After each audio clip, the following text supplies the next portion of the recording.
One thing that used to really annoy me on certain social media platforms is how terms get misused to mean things that they don't actually mean.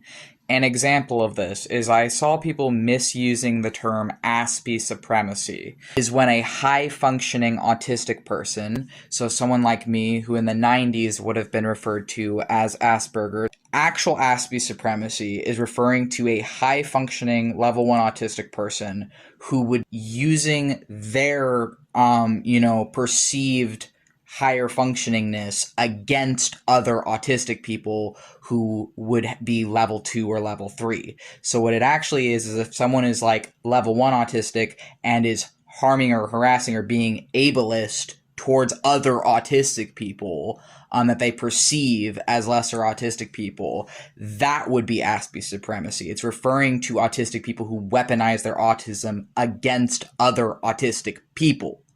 But the way I saw the term being misused is that people were like, oh, well, if you think as an autistic person that you're better than allistic or non-autistic people, then you're an Aspie supremacist.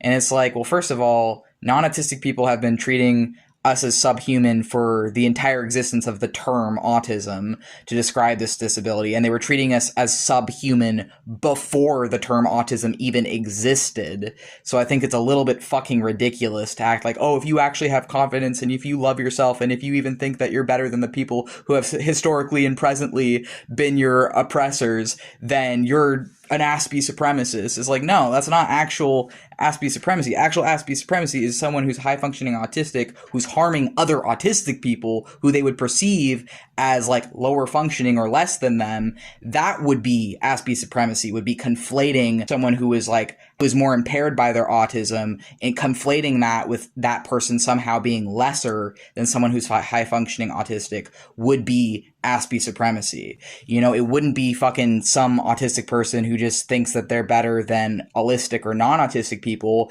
because frankly, allistic or non-autistic people have historically and presently been the ones who are excluding, abusing, and oppressing autistic people. So I think if you're conflating those two things, you're not really aware of the history.